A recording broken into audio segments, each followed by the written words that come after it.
local businesses when you click it to win it. Download the 104.3 ESPN Northwest Florida app today at Google Play or the Apple Store. This is Joanna with your latest forecast from ESPN Northwest Florida this Monday. The rest of the day, clear skies and 70 with a gentle breeze at 9 miles per hour out of the east. Tonight, clear skies with lows around 54. Tomorrow, sunny much of the day, but with slight fog at night and a temperature near 70. Moving into Wednesday, the same with a high of 70 and a variety of slight fog and some sun. This forecast is brought to you by Earthworks of Northwest Florida. Thank you for keeping that dial at ESPN Northwest Florida. Rely on it. When it comes to building smart and roofing right, TK Vandy's is the name you can trust. They're your go-to for general contracting, design build solutions, and top quality roofing. From concept to completion, they deliver excellence on time and on budget. Whether it's a custom build or a complex renovation, they've got you covered. Literally. Call TK Vandy today and build something better together. TK Vandy, built with purpose, roofed with pride. PCB Hobby, the beach's premier hobby store for sports cards, comics, coins, and trading card games. PCB Hobby carries the largest selection of boxes and packs from the latest releases of brands like Topps, Panini, Leaf, and more. Looking for a specific player or team? PCB Hobby has a wide assortment of raw and graded cards. They carry parallel rookie, game used, and autographed cards in both modern and vintage. Have a collection you want to sell? We buy, sell, and trade. PCB Hobby on Back Beach Road, just east of Florida Linen. Call 850-320-8388. Contractors, when your job site needs materials fast, trust the local team that delivers. Mid-South Lumber Company brings you reliable job site delivery, in-house credit, and competitive pricing on everything from lumber to doors, windows, and more. Plus, their unmatched customer service has your back through every step of the build, making ordering, delivering, and the whole process easier for you. Support local. Build with Mid-South Lumber Company. Mid-South Lumber in Panama City on 11th Street or on Highway 231 in Youngstown. Medicare's annual enrollment period is the one time each year for people to review their coverage and ensure it still works for them. Premiums, prescriptions, and provider networks can shift from year to year. With more, here's Blake Amos, Medicare expert with HealthSpring. Medicare enrollment is an important opportunity to make sure your plan still matches your health and budget needs. Even if you are satisfied with your current coverage, it's smart to check for updates so you are not caught off guard by unexpected costs or limited access. The Medicare annual enrollment period runs through December 7th. It's a time for people with original Medicare to consider supplemental coverage or explore Medicare Advantage plans. It's important to research and understand these different options to find the right fit. When comparing plans, look closely at monthly premiums, deductibles, and which prescriptions are covered. Also, check that your doctors and hospitals are in-network. Taking the time to compare options now helps avoid costly surprises later. To learn more about Medicare annual enrollment, visit healthspring.com. Hewitt Tire and Auto has been in business in Panama City forever. Locals taking care of locals. From the smallest to the largest vehicles, they do it all. But don't take my word for it. Listen to the experts. Hewitt Tire and Auto, your certified AAA service center and hometown towing. Visit them online at HewittTire.com on Airport Road in Panama City. 850-769-7323. Hewitt Tire and Auto Center and hometown towing. WGSX Lynn Haven, WPLQ Port St. John. Powered by Panama City Toyota, ESPN Northwest Florida. And now, the Gulf Coast's newest sports talk host. Hey, there's the new guy. Paul Wilson. That is not winning football. Paul is your pipeline to the heart of the action. The defense can only play this good for so long. Hot takes, big reactions, and your calls are incoming. This week, it's really going to be crucial. The Sports Blitz. They're playing championship football. The new Sports Blitz. You can say what you want. On 104.3 ESPN Northwest Florida.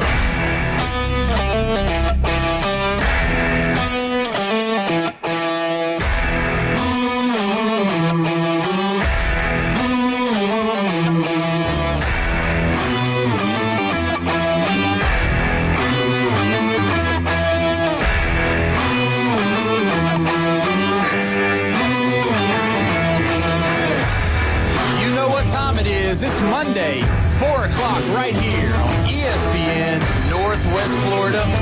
we're so glad that you joined in. This is the Sports Blitz with Paul Wilson on this Christmas week right here in the Panhandle. We're live and local in the CBC Construction Studio, the expert in civil construction. Don't forget, if you want to be a part of the show, you can be. 850-215-6290 on the Red 7T's phone line. We're so pumped up and ready to go for this Monday. Got a bunch of stuff to talk about. As always on a Monday, we got Brian Haddad in the building. Brian, how you doing today? Roll Tide. That's right. All right. And Jeffrey in his Making Bacon shirt. How you doing, Jeffrey? I'm doing good. Good to see you, man. Glad to see you on time today. That a boy. Way to go. And as always on a Monday, Jammin' Jimmy running the ones and the twos. Jimmy, how you doing? Doing great on a Monday. Hopefully everybody's going to have a great holiday week coming up. Oh, yes, it's going to be awesome. And we are joined. That's right. We are joined for the first time for the Sports Blitz, Coach Green from the Mosley Dolphin basketball team, head coach, doing a great job over there. How you doing, Coach? I'm doing good. We are so happy to get you. We've had to try to get our schedules going on with everything, with Christmas break and all that, and we're so glad that you're here. And, guys, I don't know if you've ever been to a game of basketball for the Mosley Dolphins. It's something to watch, and not because of the product always on the floor, but the coaching going on the sideline. My man, Coach Green, has got octave levels of voice that I don't know existed, but my goodness, he knows how to get those boys' attention on the floor. So he's yelling at the kids, not the refs, right? Well, I'm going to say, I'll let him answer that. Coach, as far as, everybody that hasn't got a chance to come out and watch you guys, I've got to watch a couple of your games and been very impressed with what you're doing with your guys over there. Tell us a little bit about what you got going on. Tell us about your players, and then what the outlook for this season. Obviously, what's your goals going forward? So this is fourth year. We're 6-4 right now. Tough schedule so far, but guys are playing hard. Isaiah Smith is our captain. He's our leader. Don't know offhand how many points he's averaging, but he's having a really good senior season. Connor Chandler, if you haven't seen him, can shoot it from anywhere. In my opinion, he's probably been the best shooter I've seen in the 4 years that I've been coaching. We also have Trey Mitchell, big guy, about 6'6", 6'7", kind of can do it all for us right there. They're working, they're getting better. Win, lose, or draw, I'm proud of them. I love coaching them. So I got a great group of guys. They're doing really good, and some of the things that I love about it is that as much as he's given the flowers, so to speak, about the kids, when he calls their name or when he says something, you ought to see them. They're listening because they respect exactly what he's talking about. So they're well coached, and the other night against Arnold, they opened up a 20-0 lead in the first quarter. That's right. Oh, yeah, you did not hear a mistake here. It's crazy. It's 20-0. Coach, as far as the concepts of what you're doing for the basketball fans that are listening right now, and obviously I played a little bit, but it's been a long, long, long time ago. So I can only shoot free throws now. That's about it. But so as far as what is your concept, as far as what do you try to do? Are you trying to match athleticism, or do you kind of take each game and look at what their strengths are to try to see whether or not you can combat it, or how do you approach your games? Well, there's no way we can match anybody's athleticism. We have two guys that can dunk, so we've got to be more strategic. If you watch us, we're going to play a lot of zone, make teams have to take tough shots. Offensively, we're trying to spread people out. This is probably the first year that I've had more than maybe one or two guys that can really shoot it. Like I said, Connor, and even Isaiah. Isaiah, I think, was leading.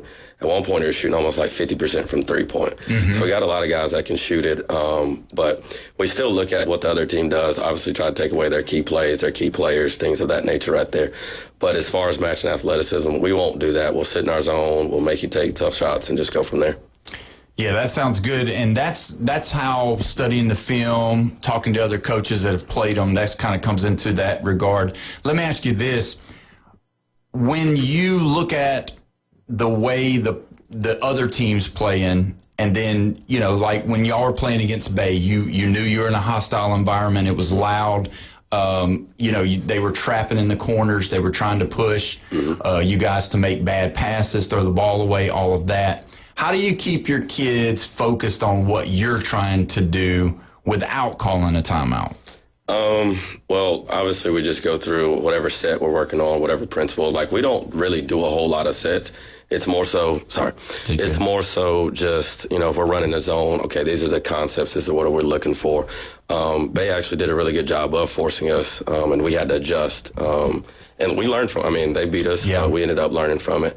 But like I said, I don't try to call a lot of timeouts. There's been times we start off, I think, a game like 14-0. And I still didn't call a timeout. And I try to let my kids figure it out. I learned that from, I can't remember who said it, but they were talking about Phil Jackson with his Bulls team, his Lakers team. I'm not saying I'm Phil Jackson, or not even close to that. We'll rewind the tape. We'll make sure. We're going to edit it. We're just cut it out. Yeah, that's going to be one of the promos for Phil Jackson. But I want them to learn, go through some adversity. You know, we try to relate everything to life. Like, life is not going to be perfect for you. This game's not going to be perfect, but you're going to have to figure it out.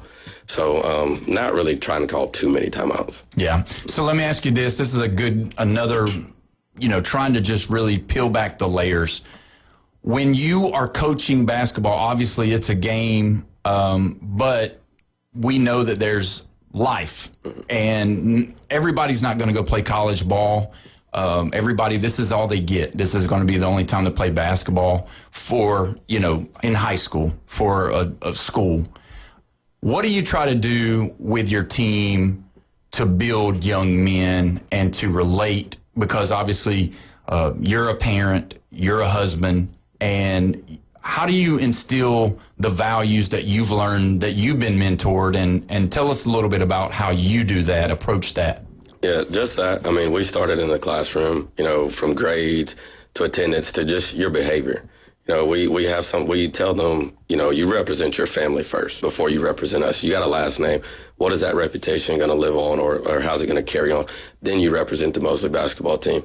So anything that happens, whether it's, you know, you're missing a shot or you're late to practice or you're not giving effort, we tell them, like, there are days that I don't want to go teach. Like, it's draining. Right. Sometimes I'm sure you don't want to come up here. I mean, you got a good job. I mean, being with these guys, I mean, this is great. Yeah, but there are going to be days that you don't want to do that. But I can't stop being a husband. I can't stop being a dad, you know, father, and all those things.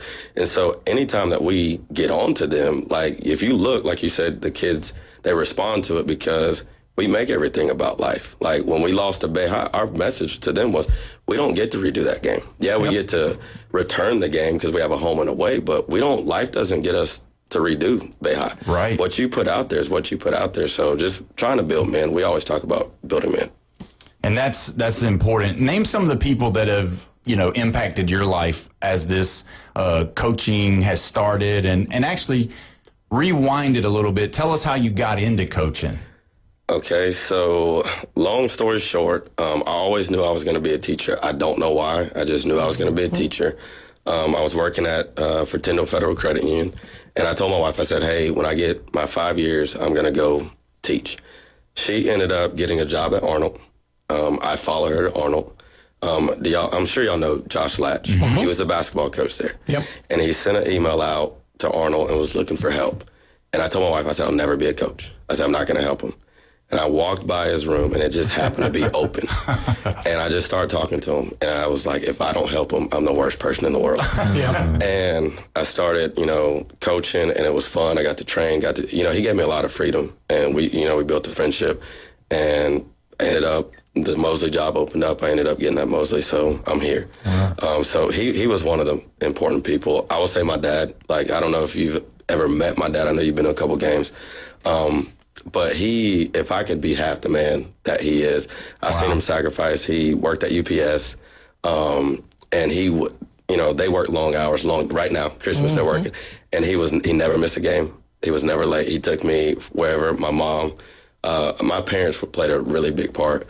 My godfather, who's passed away, Pastor Kelly, there's people that have been, you know, from church to my parents that have helped me get along this way, past coaches, even just some of the people I've worked out with and played against have helped me. Coach Ross over at Bay High now, it was a big mentor for me.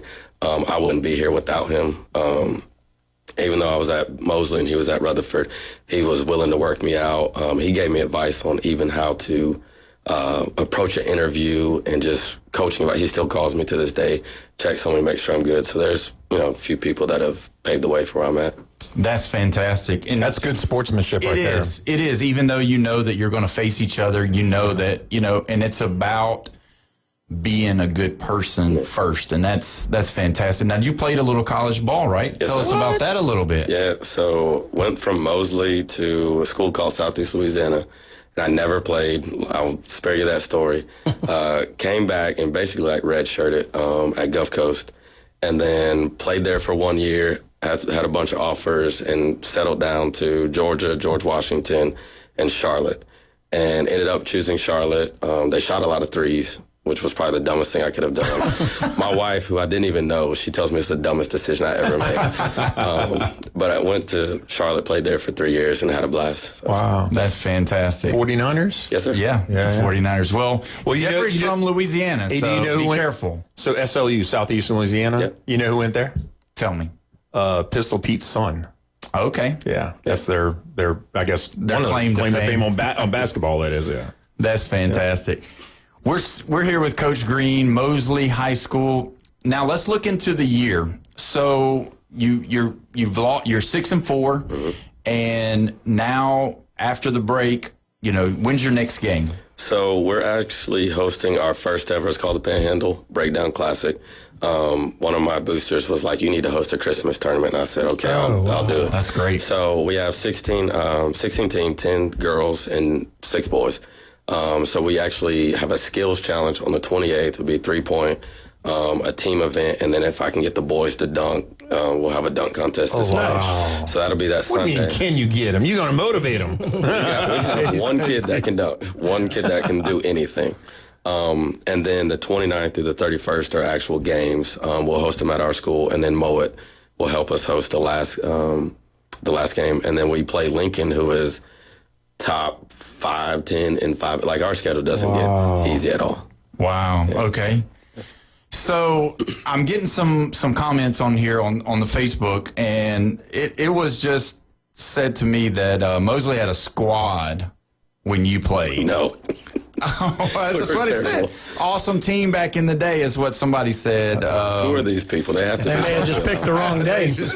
But they named you, and they named Holsenbeck, Jesse Green, Carlos, Stacy. Okay. And we were not good. We were not. And it's crazy. Holsenbeck, JP. Okay. I now coach his son, which is I was playing with his dad, so I'm getting old. Oh, that's fantastic. Cool. Yeah. So. Wow. But we were not good. Whoever said that is lying. Okay. All right. Well, I'm just telling you. So hold on. I'm just thrown away. So you're coaching one of your former teammates' son. So how old are you? I'm 37. I turned 37 last Friday. I mean, you look like he's 25. I thought he was one of the players.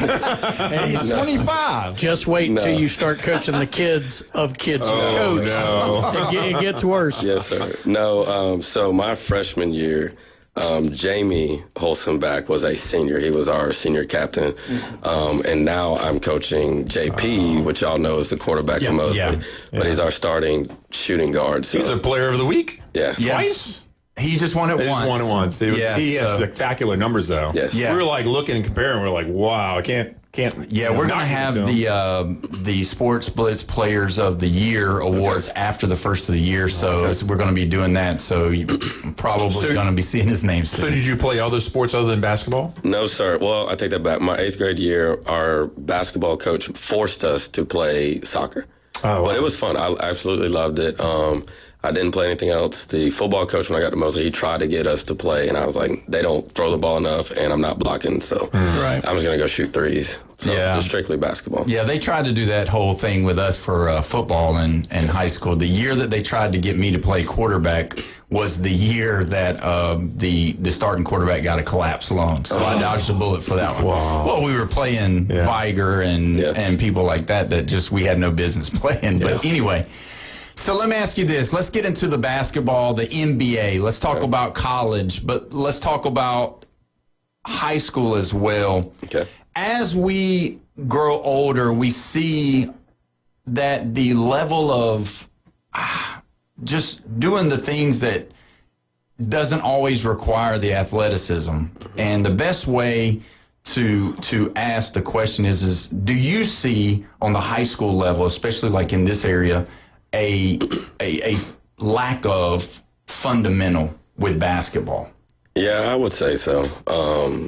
I know we talked a little bit off air, but the fact that, the Lynn Haven rec was not there, the MLK rec wasn't there, I think it's kind of hindered some of the people or some of the players' development. And that's kind of where we have to fill in the gaps when they get to high school versus your areas that are bigger, your, Tampa's, Orlando's, they're playing, they have, unlimited resources down there. So as a collective, group, we've got to be better. I've started, camps where we're trying to install, little fundamentals and stuff. I was telling you about my son, I work with him on just basic fundamentals. I don't even let him shoot, past 3 or 4 feet because I know we're trying to do for the long-term goal. Yeah. But it has diminished. I mean, the basketball culture from when I grew up, I talked about Coach Ross, just being able to go play, open gyms and those things of that nature, they're kind of dead now, so. It's good to see that MLK is going to be opening back up. So hopefully that'll start something or spurn something in the area. That's really one of the biggest things that I was looking forward to with that over there. And Javion Elliott's over there, and he's a friend of the show. But when you see it, when I came and watched, and it just seemed like the team that was most athletic was the team that scored the most points, which inevitably won. But when you look at it, if you have a few athletes that are, and not that none of them aren't athletic, I don't want to make anybody mad with that statement, but there's athleticism, people that are elite, they know, good, and not as good. Yeah. And so it's just like me and Jeffrey. If we go outside and race, I'm going to beat him. That's just how it's set up. But when you look at it, how do you try to correct that? Is it through your freshman team? Is it through your JV team? I mean, are you going into the middle schools and trying to, get with those coaches to kind of tell them what you need? Or is it really that those levels are all still trying to win and that it really doesn't, we haven't come together yet? Yeah, I don't think we've all came together to figure out a solution on it. For me and my program, this is the first year in 3 years we've had a freshman team. So we're trying to instill, some of those fundamentals. I will say this year I have been blessed with, I think maybe 9 to 12 freshmen that are actually pretty talented and get an understanding. Wow. A lot of them actually play on the JV team, and then one of them has played some varsity time as well. So they've been skilled. There's some, I know Rusty works out with some of the guys. And he's done a good job with them. But just trying to correct it at the young age of, the 9th graders and stuff like that. Yeah, it's tough because you're trying to play catch up for all of the things that hopefully they had learned. So hopefully all of the, especially with MLK coming and all of that, that'll be good. So who do you pull for in the NBA? So don't judge me, but I'm a diehard Magic fan. Okay. Yeah. All right. There's no judgment there. That's good. The Magic, we actually give tickets away. No, I've never won. So yet. But so are you old school fan of Penny and Shaq? I love everything Magic. I'm old school Shaq, Penny, Nick Anderson, all those guys right there, T-Mac. Even Dwight, I didn't think he was that good, but Dwight Howard as well. I think they got some good young talent now. I think between Franz and Paulo, we could build something in Bain. We just got to stay healthy. I wanted Shaq to stay at Orlando. I went to LSU with Shaq. Okay. So, when he went to Orlando, I was very happy about it. It was an expansion franchise. Everything was going great, and he jetted for the Lakers. And I did not want that to happen. Him and Jeffrey hung out together and LSU. No, they didn't really. Yeah, Jeffrey's way cooler than Shaq. So the Magic. Let me ask you this. Why? Who's your team? Huh? Are you the Bulls? No. Okay. I don't really have a team anymore. I used to, but when Jordan was there, you were. He was all Bulls. That's right. Well, it was razzle dazzle, man. That was entertaining. It was. It was good basketball. But so let me ask you this. as far as the way because we're going to be making the transition once football season's over. Mm-hmm. Do you like the Cup being in the middle of the season like this, where they kind of give them something to play for, to where everybody doesn't get so far off that, and then they kind of start it over? Do you like that? I do. I think it makes it competitive. I mean, my Magic, I think we finished 3rd or 4th in it.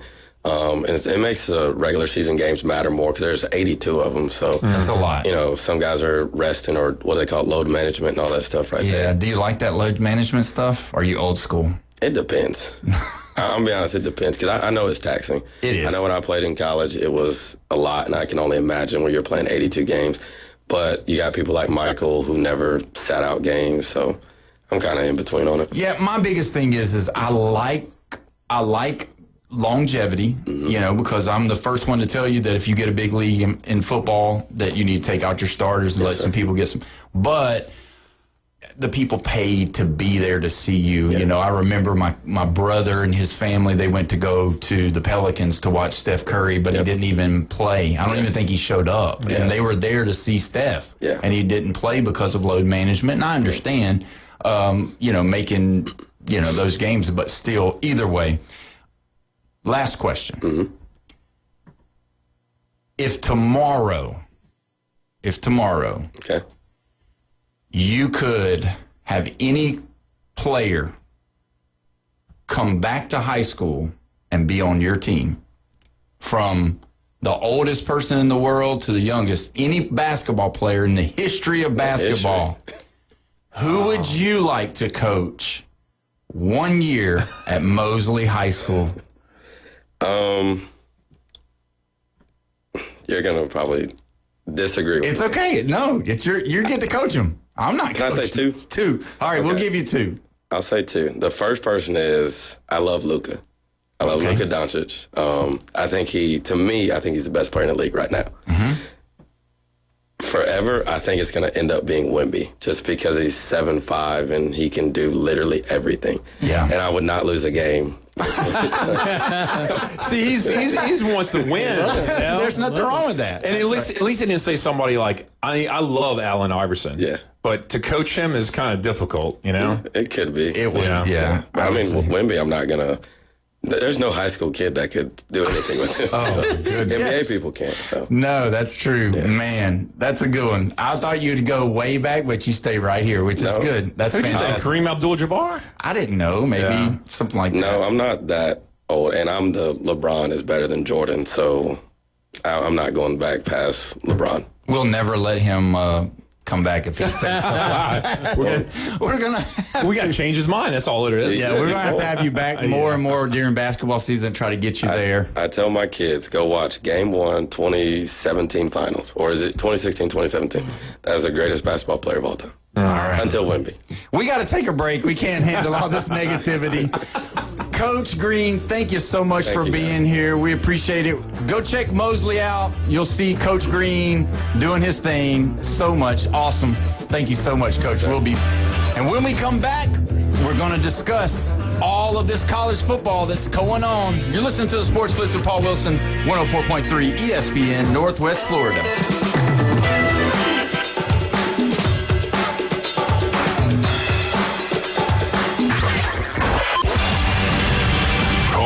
Text him now on the Red 7T studio line. 850-215-6290. It's the PCB Hobby Takeover with Todd. Mondays at 5:20 on ESPN Northwest Florida. That is a very high-end card and very rare. Todd talks about coins, trading cards, collectibles, and the amazing stories behind them. It was the first one that's ever come through my door. Plus, we'll be taking your calls and questions at 850-215-6290. The PCB Hobby Takeover. A platform for you to do your hobby. Mondays at 5:20 on the Sports Talk Monster. ESPN Northwest Florida. This is Joanna with your latest forecast on ESPN Northwest Florida this Monday. The rest of the day, clear skies and 70 with a gentle breeze at 9 miles per hour out of the east. Tonight, clear skies with lows around 54. Tomorrow, sunny much of the day, but with slight fog at night and a temperature near 70. Moving into Wednesday, the same with a high of 70 and a variety of slight fog and some sun. This forecast is brought to you by Earthworks of Northwest Florida. Thank you for keeping that dial at ESPN Northwest Florida, Rely on it. Overheard at the Hard Rock Bet Party. You see that new welcome offer? Bet $5 and get $150 in bonus bets if you win. I think we got to jump on this. What's John Daly think? I think you got to grip it and rip it. Grip it? And rip it. Hard Rock Bet Sportsbook. Roll with us. New players bet $5, get $150 in bonus bets if you win. Payable in bonus bets. Not a cash offer. Offered by Seminole Tribe of Florida. Must be 21 plus and physically present in Florida to wager. Terms and conditions apply. If you or someone you know has a gambling problem, please call 1-833-PLAY-WISE. CBC Construction is looking for a few good men. At CBC Construction, our greatest strength lies within our talented team. Join us and be a part of a dynamic company that values its people. We offer a tremendous opportunity to create a future for your family and the Florida Panhandle. CBC Construction is now hiring. Call us at 850-740-3815 or visit cbcconstruction.com to learn more. CBC Construction. Be part of a winning team. If you build it, they will come. We're live from the CBC Construction Studios, ESPN Northwest Florida. It's the new Sports Blitz. Call in with your questions, hot takes, and rants at 850-215-6290. The Sports Talk Monster. ESPN Northwest Florida. Welcome back. You're listening to the Sports Blitz with Paul Wilson right here at 104.3 ESPN Northwest Florida. Don't forget, you can call in. You can text in on the Red 7T's phone line, 850-215-6290. Don't forget the Boca Bowl right here, Minnesota versus New Mexico, Tuesday, which is tomorrow at 3 o'clock. You can catch it right here at 104.3 ESPN Northwest Florida. We are live and local in the CBC Construction Studio. On the phone line, as always, on a Monday, we've got Steve Barnes from RebelWalk.com. Steve, how you doing today? I know you're hotty-toddy right now. How you doing, buddy? He's hungover. Yep. The game was just too much for him. Too much, Steve? I'm actually there he is. There we go. No, I'm working on the barnstorming column for this week, trying to get some nuggets from around the country. And I came up with two of them I kind of like. One of them, I'm glad Oklahoma lost. Yeah, me too. Because if they went to the Rose Bowl and played Indiana, I'm afraid their kicker, Takes and Unfiltered, would show Speedo. He might. Very true. Second, I came up with this little thing, and it took some mathematics, so I had to get some people to check it for me. But there are three SEC teams left in the tournament. Georgia, Ole Miss are both 12-1, and Bama's 11-3. Now, one of the two, Georgia or Ole Miss, they're going to lose on New Year's, and they're going to finish 12-2. But if the other one wins out and gets a championship, they'll be 15-1. But here's the thing: Bama's 11-3. They possibly have three more games. Now, if they lose to Indiana, they're going to fall 11-4. But if they went out, they'll be 14-3 the national champions. But by winning percentage, they will have finished fourth in the SEC. Wow. Yeah. And that'll be possibly fifth, because I think their winning percentage would be 824 at 14-3. That'd be behind A&M and Vanderbilt. Yeah. So it could be fifth. Steve, won't that be the first time in D1 history that any team has played 17 games? It's got to be, because I remember the first 17-game winner I remember was in the pros. There was the 72 Dolphins who went 17-0, and nobody's done that since. So. Right. Yeah, because Ohio State was 16. That's weird. That's right. Yeah, that is very weird. Let me ask you this, Steve. With the Ole Miss Rebels winning, and I've read the articles, I've read online, everybody's excited about the Pete Golding era over there. Are you excited about Coach Golding? I think everybody is. I'll tell you what, if you want to read something about last weekend, please go to our website and read what Evie Van Pelt wrote about what this meant. And you'll be a fan. You will. If you hate Ole Miss, you're going to look at it and go, yeah. It's kind of like, watching Hoosiers. I'm not a big basketball fan, but yeah, man, I love that team. That's the way she kind of wrote it, and it was really, really cool. But I like where he's down to earth. Yeah, I think. And the best. Yeah, go ahead. And the best quote he gave after the game, somebody sort of insinuated, "How can you have Charlie Weiss in the building around your players?" And he said, "I was confident that he was going to call the best game of his career because all he's heard was Lane Kiffin's offense, Lane Kiffin's offense, Lane Kiffin's offense. Now it was this game, and he called it. And he said, but he's been calling them all year long. So I knew he was going to call this game, the best one he's ever done probably. And he only made a couple of mistakes from what I saw.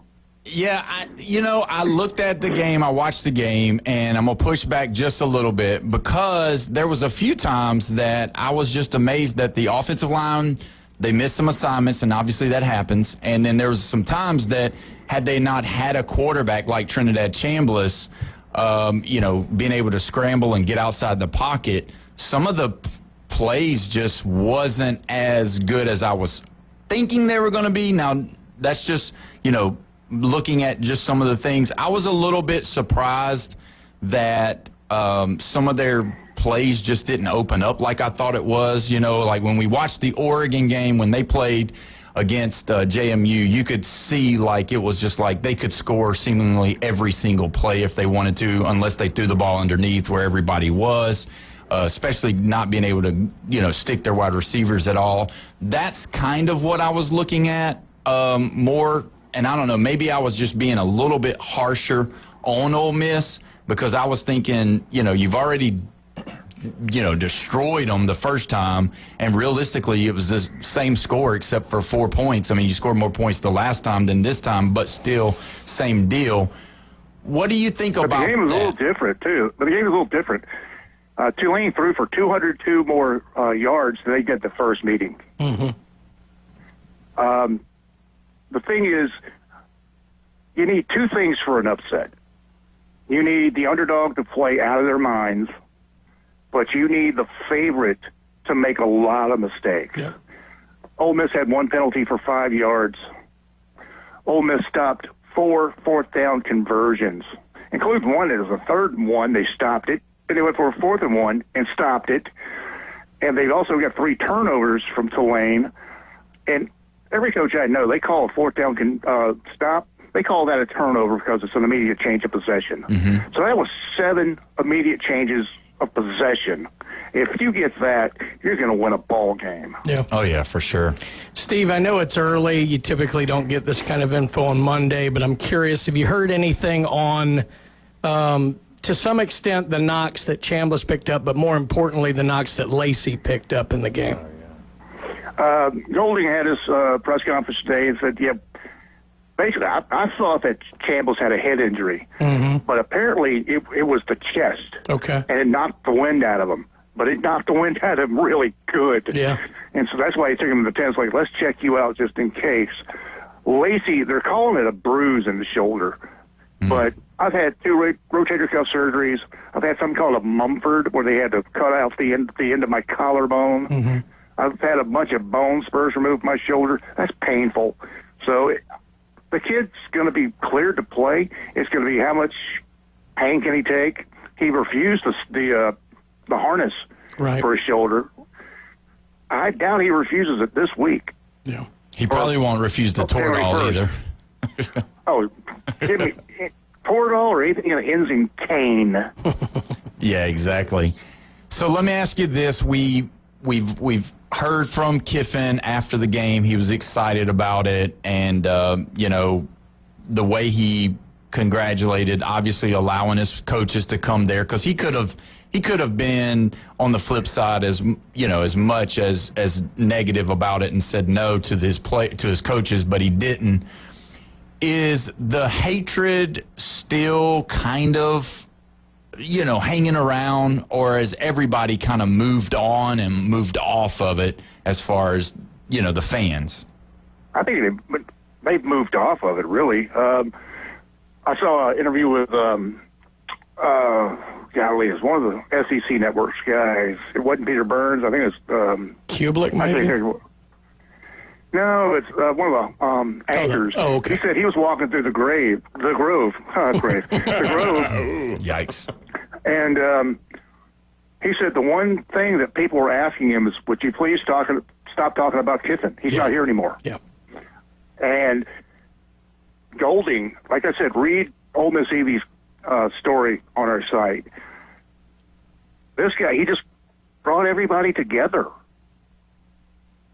And he did it to the point where 4 guys, 3 of them really big contributors, they went ahead and announced, no, we're coming back. And one of them was Centurion Perkins, who's got a draft grade of the 4th round. And he says, no, I'm coming back. And part of that's NIL money. Mm-hmm. But of course. Will Eccles, the guy who just clogged up the middle last week, he said he's coming back. Yeah. And Bryson Sanders, the center, who is the leader of the offense, it is not Trinidad Chambliss. The leader of the offense is Bryson Sanders. He said, I'm coming back. Well, that makes me wonder. Helps. Yeah, that helps, but I just still wonder, with Trinidad getting the extra year, and then also Lacey, that's his main priority going into after the playoffs is to see if he can secure those guys, because obviously him being a new coach and either securing Chambliss or Simmons, that's going to be the key. What are you talking? Chambliss ain't going anywhere. I saw his commercial on TV 37 times this weekend. I saw it more than anybody else out there. He's got a great NIL deal, whatever he's doing. Yeah, I'm just curious to see on that. The rumor is Walker Jones, who runs the Grove Collective. Mm-hmm. He does something a little different than the other schools do, where they'll say, okay, kid, you're going to come here and you're going to get $200,000 in NIL money. And they go, great, I'm coming. And then they think, I'll get done with practice and class. I'll sit on my couch and play some video games. Jones, who used to be a senior executive with Under Armour, brings them in as like a business meeting. It's like, here, this is the scale you can earn. Here are the companies who are interested in you, and here's what they'll want you to do. So if you want to turn them down, you can do it, but you're going to make less money. You're going to have, more free time, but you make less money. The kids seem to like it because it's like, well, you're being straight up with me. If I got offered this much by this school and I went there, and they said, oh, by the way, you got to do this today. And the kid's like, what? Huh? Nobody ever told me about this. Yeah, so I'm wondering. I think that helps too, but the Chambliss thing, I think for him to leave, you got to convince Mama Chambliss. I think just like recruiting, Bobby Bowd used to say, you got to recruit the mamas. This one, you got to make sure hey, Mama, look, they're trying to get him over here, they're trying to get him over there. Mm-hmm. You know how it is here. I think Mom would step in and say, son, I think you need to stay. Now, several players have already said that the tampering's going on. Of course. But I think Eli Drinkwitz said it best. There is no tampering because nobody's ever been punished for doing it. It's true. That is true. You can do it and get away with it. But, I mean, there are more than a few players that said that Kiffin's called them trying to FaceTime with them. And a dude I know from LSU who covers LSU said it's on their board. The 4 they want are Chambliss, Lacey, Winnie Watkins, a freshman wide receiver, and Lucas Canero, the kicker. That's the 4 that LSU's targeting from the roster. Which brings the question to me is, Kiffin said the guys at Ole Miss, they weren't really good enough to win a national championship. They've already got them at LSU. Well, if they've got them at LSU, why are you trying to get these kids from Ole Miss you said weren't good enough? Because they're losing them. There's more and more people entering the draft, and not many so much in the portal, but the draft. Today it was Aaron Anderson. Yeah. Another one. I mean, we just got them piling up at LSU. They're all leaving. I don't even know what Harold Perkins is doing for LSU. Yeah. Yeah, that's true. He's got to be going. Yeah, he's going. I got to tell you, Steve, I think you guys at Ole Miss drew a wonder strike in getting that game happen to be at the Sugar Bowl. I think honestly that's the best scenario for Ole Miss out there. Because and believe it or not, they're compared to last weekend, yeah. But it's really weird. The Sugar Bowl is more economical than the first round game. Yeah. I got a message from somebody in Oxford said, "Hey, if you're coming, I got a room in my bed and breakfast for a Friday night, Saturday night, $1,500." I'm like, you kidding me? And a friend of mine over here in Pensacola, I went to high school with, she has a house in the Garden District of New Orleans. Mm-hmm. And she told me, it's like, look, here's what I'm going to do. It's sleep 6. 3-day to minimum. So basically New Year's Eve, New Year's Day, and the day after, I guess. Yeah. Or 2 days before and after. 900, it's $300 a day. Wow. For 6 people, that's $50 a day. You can't stay at a Motel 6 for that. That's true. Yeah, but in the Garden District. Yeah. But think about all the Ole Miss fans in Bay St. Louis and Gulfport and Biloxi. I mean, the whole coast is littered with Ole Miss. It's going to be unbelievable. And the thing, where is Golding from? Hammond. Yeah. Right there. It's amazing, too, because you think that game, Ole Miss, you could say they had it in their hands, or at least they gave Georgia everything they wanted. That game was in Athens. The thing I can't figure, Steve, and I was curious your thoughts or whatever, but is, you're looking for what could be different this time. And, as much as we like to say Kiffin was, they didn't call him the riverboat gambler, but, he was willing to go after some things. In a weird way, I think this group has, nothing to lose and everything to gain. I think they're going to throw everything at Georgia, and that's a scary place to be if you're Kirby Smart, to be honest with you. But I think the Tulane game's a horrible prep for this game because they were having fun. They were doing whatever they wanted. I mean, they had their way with Tulane. They didn't even need to be 100% because they didn't need to be because Tulane was inept. Tulane was horrible. They had 3rd and 12, 3rd and 17, and guess what they weren't doing? They weren't even going for the first down marker. They were just trying to get a little bit of yards. It was horrible. I mean, the play selection for Tulane, I was embarrassed by, and I thought Summerall's going to Florida with this. Look, and Steve, I know we can't go from one year to the next, but what happened last year? All the top 4 seeds, and I know they weren't as strong as this year, but all of them having that week off. What did they go last year? Home. 0-4. Toilet. Yeah, they went home.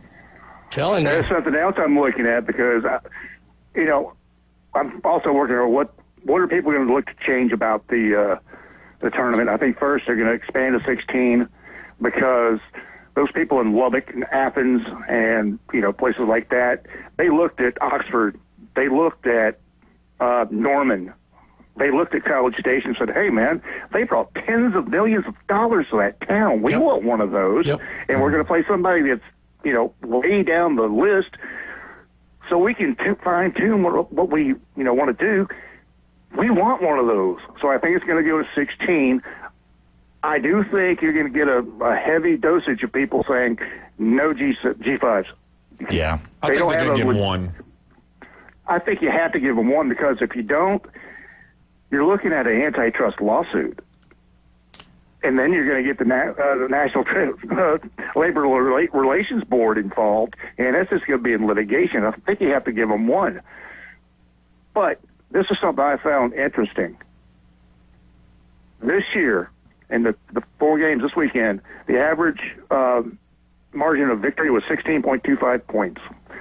Last year, the G5 team had a bye. So the first round games were all power schools. Mm-hmm. Margin of victory, 21. Yep. Yeah. Wow. So, but the thing is, if I think it was Danny Cannell say, just give them their own tournament.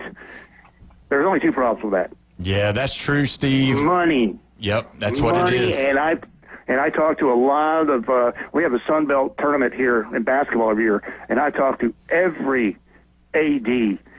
They don't want it because they want a chunk of this. James Madison went out to Eugene, and every Sun Belt school gets $300,000 for not playing. Put that in context. That is, what, $50,000 more than Lane Kiffin got for not coaching in the playoffs. Well, Steve, we're bumped up against the break, my friend. We appreciate your insight, and we want you to have a Merry Christmas, and we'll talk to you next year. I don't say that because I don't want to, mess with people's emotions. So I say, happy birthday, Jimmy Buffett. He was born on Christmas Day, 1946. All right. Well, thank you so much, Steve. We appreciate it. And we will see you next week. And when we come back, we will talk more about the games that were played over the weekend. You're listening to the Sports Blitz with Paul Wilson at 104.3 ESPN Northwest Florida.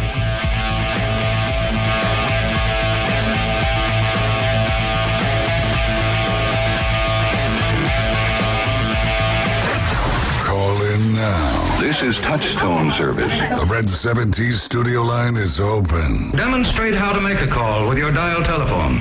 850-215-6290. 104.3 ESPN Northwest Florida is your home for the NFL. Touchdown, Denver! We bring you the biggest games every Sunday, Monday, and Thursday night. Oh, he's got the first down! Plus, we'll broadcast more college football games than ever before. He did what? Live NFL and college football play here. Unbelievable! 104.3 ESPN Northwest Florida.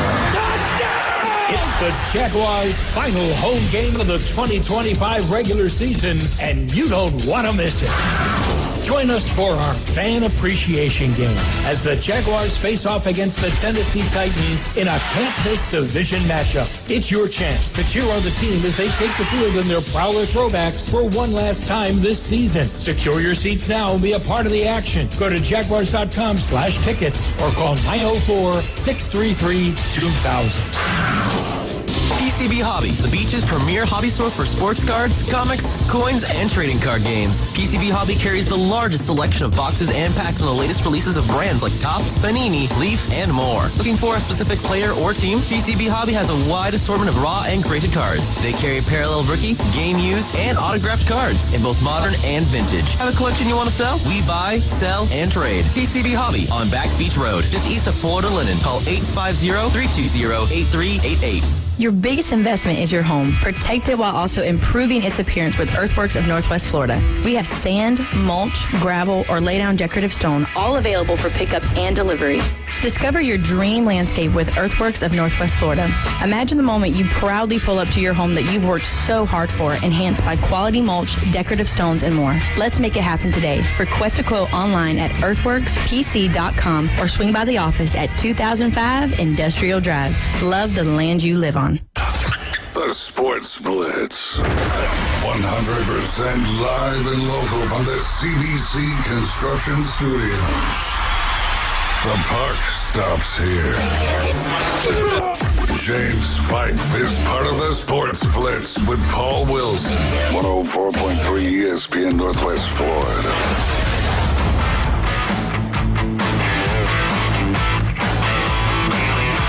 Welcome back. You're listening to the Sports Blitz with Paul Wilson right here at 104.3 ESPN Northwest Florida. We are live and local in the CBC Construction Studio, the expert in civil construction. Don't forget, you can call in, you can text in on the Red 70s phone line, 850-215-6290. You know, when you look at how all of these games had been played. Now that we've seen the 4 games that was played over the weekend, obviously we're going to talk about the Alabama game at the top of the hour. Let's talk about one of the games that we kind of touched on a little bit, this Ole Miss Tulane game. And guys, I'll just be honest with you. I watched the game. It was a utter disappointment. It was not good. If I was a Florida fan, I would be very, very, very concerned about the hire of coach. Now, can you say that the opportunity wasn't there for Tulane because you're talking about a team that has elite players and a team that just has good players?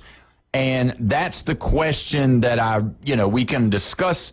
But when you look at it, Jeff, I'll start with you. When you saw that game, you've already kind of, opened up about it. it was like men playing against boys. I mean, there was nothing close. There was nothing that even lended your hand that this could possibly even be. This wasn't David and Goliath. This was Goliath and an infant. I mean, this just wasn't fair. There was no comparisons, really. But, I mean, I was waiting for the point where they were going for the first down marker, and Tulane wasn't even trying that. I mean, they looked like they were just trying to pick away at the mountain. You're not a mountain climber. Just go ahead and go for everything, you know. You have nothing to lose but the game, and guess what? You're going to lose the game if you don't try and win. Am I right, Brian? Yeah. No, you are, and look, I'm not against the concept of a G5 team getting in. We can talk about the way it played out and whether 2 should be in there. I will say this, at least they weren't a 4 seed, which what they would have been last year under last year's rules. So we are inching correctly. Thank you. But to be fair to Tulane, it is the worst scenario possible for them. And I know you say, well, they could have played a tougher team. No, you played a team that you've already played. Yeah. So they've got direct film on you. Difference. You're going to their house again. You've got a coach who's on the move. Like, nothing worked out. Nothing could have. I mean, the only thing theoretically would be that Ole Miss still had Lane Kiffin, and I'm not sure, like what Steve said, maybe they did rally more around the fact that he isn't there. It was like the worst possible scenario for Tulane every which way you look at it. So I do think that colored it a little bit worse. I think Tulane's a decent football team.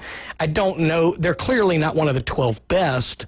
That isn't exactly what the playoff is right now. It may get there, but it was kind of a mess of a game. But like I said, everything was kind of working against them. I don't have them top 20. No. Do you have them top 20? No, they're about 20. Well, and I think that's where they finished. Yeah. It was what, 20 or 21? They were at 20. Yeah. We're going to go to the Red 7T's phone line. We've got Mike on the phone. Mike, how you doing today, my friend? Mike is doing just great. How's Paul doing? We are doing great. We're having a wonderful time talking about this college football playoff. I listened to both games on 104.3. The Tulane game, the Ole Miss game, and I thought that was a blowout on the I thought that was a blowout on the Tulane game. Oh, yeah, but for sure. The Alabama game didn't excite me too much because it was 10-3 Alabama. They should have scored more points. But my question is to you, have you heard the latest on Michigan? I have. Okay, I'm glad you asked, Mike. We do have some talk going on at Michigan right now. Now, you did hear that the interim coach has come out and they've already done the interview for him, and he's done everything that he could do to try to push himself up to the front to take the job. Even today, when he talked about it, he was talking about how that everybody would go through all of these different tests and do all this stuff, and that he's just promising that he would get the ship in the right direction. So that's one thing that I've heard. Go ahead, Mike. Yeah, I think they're going to name the coach soon, but I think it's going to be Caleb DeBoer. That's the feeling at least I get. What say you? You know what? I don't know. Obviously, if the game against Oklahoma would have been a different way, I'm not sure if he would have won or not, because it was really it was a very high stress environment, and I believe that was a part of the whole thing with the game. So if you ask me right now, if I was a betting man, if I would say Kalen DeBoer's going to Michigan now after they beat Oklahoma, I would have to say no. I don't think he's going. Well, I don't think Alabama's going to. Who does Alabama play next? They got to play Indiana. Okay. I'll let you 10-1 odds. I do not think Alabama can beat Indiana, because I'm real close to the Indiana border, and we got a bunch of Hoosier fans down here, and I think the Hoosiers going to take them. So I think the Hoosiers got a good chance to beat them, Alabama. And therefore, that's what makes me think that Caleb DeBoer is going to go to Michigan after Alabama loses. It's a good point. What game are you looking forward to in the second round? Is it Ohio State, Miami? I'm not a big Ohio State fan. I've never been an Ohio State fan. So, yes, I would say the Miami game because Miami definitely won that over Texas Tech. The Texas team in wherever they played last. Yep, A&M. Yeah, they got A&M. That win was crazy. Yeah. Well, that win was crazy, and I'll talk to you tomorrow. Yes, sir. Thank Thanks, you, Mike. Mike. We appreciate it, my All friend. right.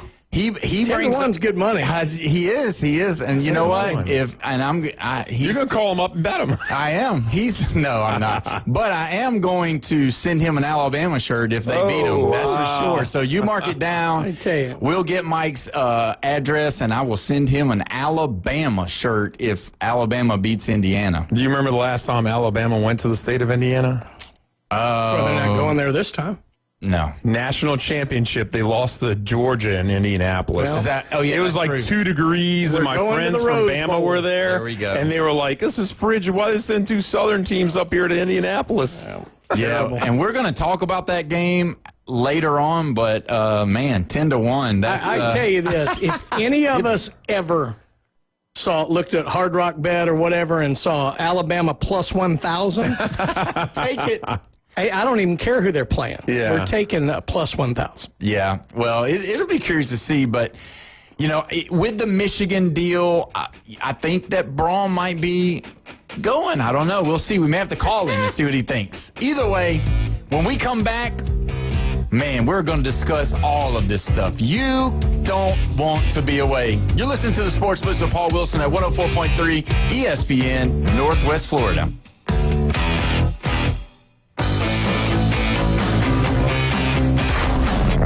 Get in the game. Call or text us now on the Red 7T studio line. 850-215-6290. ESPN, Northwest Florida. The Sports Blitz. Believe it or not, I did dip into one store that had artwork, and the guy was 41 years an artist. He mentors other artists, and he had his own gallery where he shows off all the other people's artwork also, in addition to his own. And it was pretty interesting. Well, that's fantastic. All right. Yeah. That's Bone Crusher doing that for you. Sports Blitz. Live and local, weekdays, 4 to 6. ESPN Northwest Florida. This is Joanna with your latest forecast on ESPN Northwest Florida this Monday. The rest of the day, clear skies and 70 with a gentle breeze at 9 miles per hour out of the east. Tonight, clear skies with lows around 54. Tomorrow, sunny much of the day, but with slight fog at night and a temperature near 70. Moving into Wednesday, the same with a high of 70 and a variety of slight fog and some sun. This forecast is brought to you by Earthworks of Northwest Florida. Thank you for keeping that dial at ESPN Northwest Florida. Rely on it. Keep the adventure going this holiday season in a new Kia from Bill Bird Kia during the Season of New Tradition sales event. Bill Bird Kia is now offering 0.9% APR for up to 60 months, plus $1,000 bonus cash on the purchase of a new 2025 Kia Sorento or a new 25 Kia Telluride. You'll get the perfect balance of comfort, safety, and technology. Countdown to savings is going on now. Celebrate the season in style and drive away in a new Kia today. Bill Bird Kia is the home of the 20-year 200,000-mile warranty. Stop by and see us at 2435 East 15th Street or anytime at BillBirdKiaPanamaCity.com. Offer from Kia Finance America for the purchase of a new 2025 Kia Sorento or event-specific new 2025 Telluride with $1,705 per month per 1,000 financed at 60 months. Quantities limited. 1,000 APR bonus is applied as down payment and no cash value cannot be combined with other finance offers. The 20-year 200,000-mile warranty is a Bill Bird Kia warranty. Offer for well-qualified buyers. Must take delivery from dealer stock through 1/2/26. Take this Christmas to the next level and give the gift of profound tranquility with a virtual reality bodywork relaxing massage, new modality therapy, or a Reiki star cluster of healing stones from Panhandle Meditation Clinic. Schedule a solo or couples session, plus a Christmas getaway massage party with friends, now available at Panhandle Meditation Clinic. Use their mobile services or book your cosmic experience in the Youngstown studio at panhandlemeditation.com. WVLQ Port St. Joe, WGSX, powered by Panama City Toyota. ESPN Northwest Florida. We're live and local inside the CBC Construction Studios. The phone lines are open, the opinions are flowing, and the arguments are just getting started. You cannot give LSU extra opportunities. With just one loss, they can sneak in there. They're playing championship football. The Sports Blitz with Paul Wilson is back, and we're putting you in the game. He has not turned the ball over. 104.3 ESPN Northwest Florida.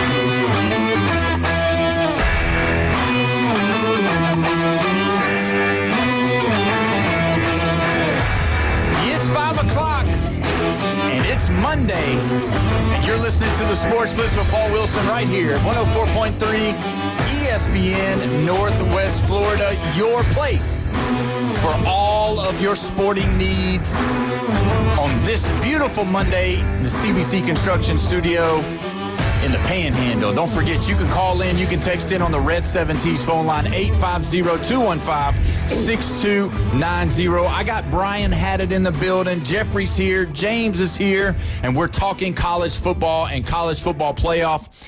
When we look at this game against Ole Miss and Tulane, what I said at the end of the break that I really wanted you to know about was the fact that it's a scary thing. And let me tell you why. And I know we talk about it, and we talk about it a lot. We talk a lot about the Gators here, and we have a right to talk about them because there's a lot to talk about. When you look at how this Tulane team was overmatched, and you heard John Summerall at the beginning of the hire at Florida, he said these words, "I'm not going to bring my buddies."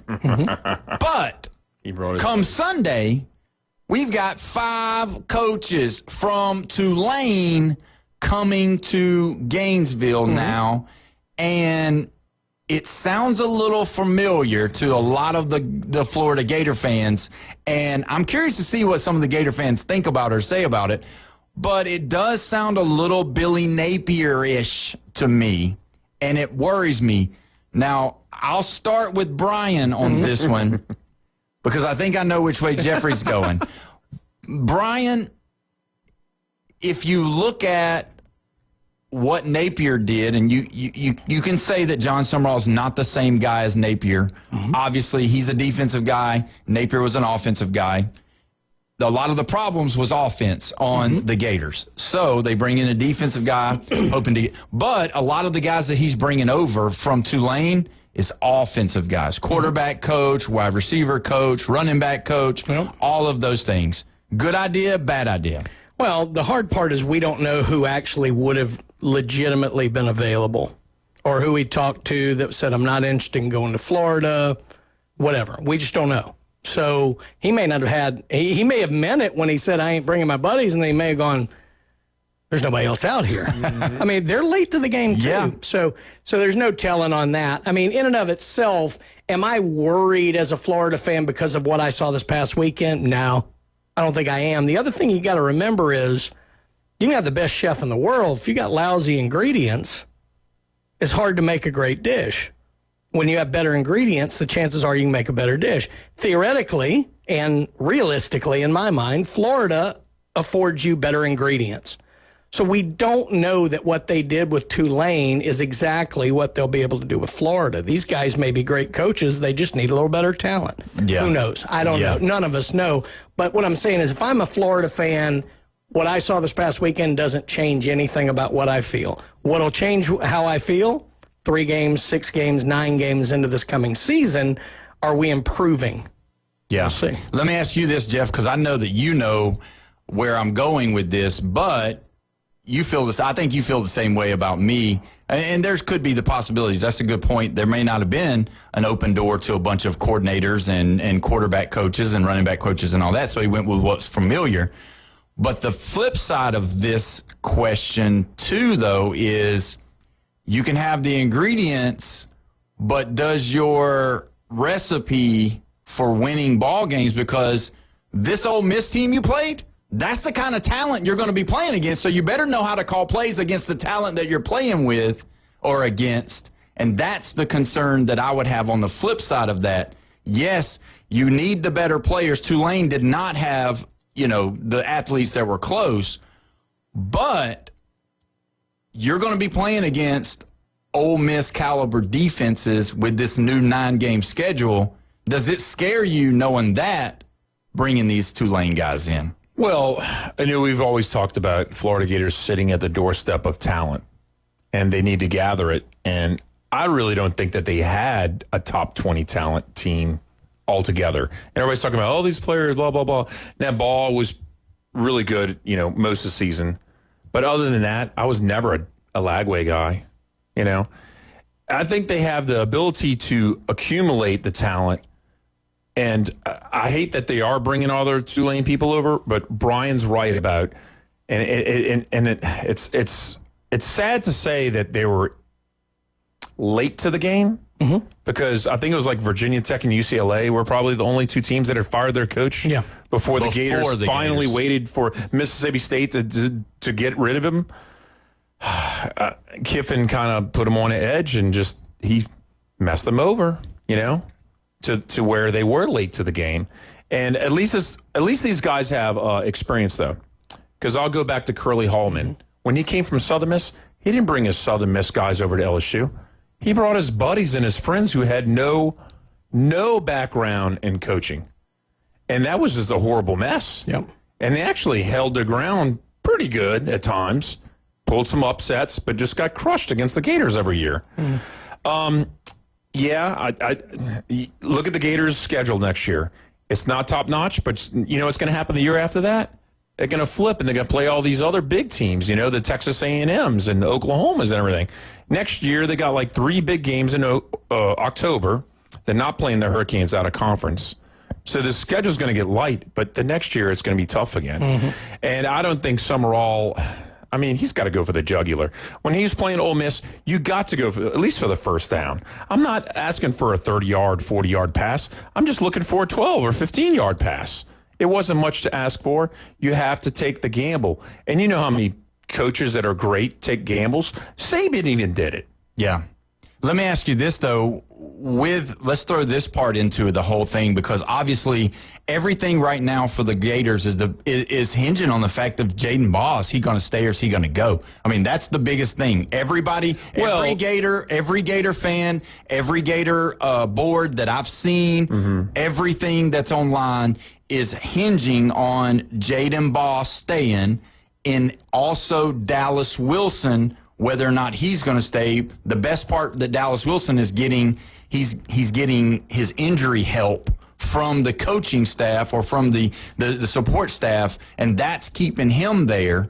And so they're hoping that both of those guys, because those are elite, because it's not a guarantee that we get the ingredients just because your name's Florida. Napier was an excellent recruiter. He hasn't proven if he can recruit yet. But if Ball leaves, how many defensive guys are going to go to the draft? Yeah. Ouch. And that's where their strength is, defense.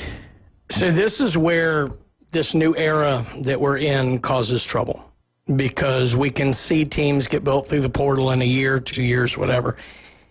In reality, if you're the University of Florida, based on where your program is over the last 2 years, if you're realistically looking at the right thing for my program going forward, what you're looking at is where you are 3 years from now. And nobody has that attention span anymore. So, everybody freaking out about Ball, I understand it, because they're thinking, what are we going to be next year? In my mind, I don't care. You want Ball to stay because he's a good player, and you want him to be there for a few more years. I think the people who are freaking out over Ball and over Wilson, whatever like that, are thinking about next year. I'm going to save you guys the drama. You're not going to be 10-2 next year. You're just not. There's not enough good players in the portal to bring in, and there's too far to go with where you are right now. But what you need to do is shoot for a 6-6, 7-5, get to a bowl game, and then build off of that the next year. That's where you can see the 9-3 come in.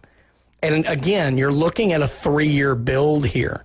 And as unpopular as that is in this win now, win yesterday kind of mindset, if you're really trying to build your program back to where it was for 17 years, then that's what you have to do. Yeah, and it has to be different. You got to build it different. But my biggest concern is that was the standard that Napier was able to get some 5 stars. He was able to get these guys to come in. And I haven't seen it yet. And that's what scares me because, yes, that's the goal. You want that 6-6, but if you're like worse than Billy Napier next year, then you're going to have a big wave to overcome. Florida had a couple of 5 stars, and they had some talent, but what they didn't have was depth of talent. And, yes, you can argue that goes back to the Mullen era of not recruiting enough down the line. Whatever, that's fine. But the point is you didn't have it.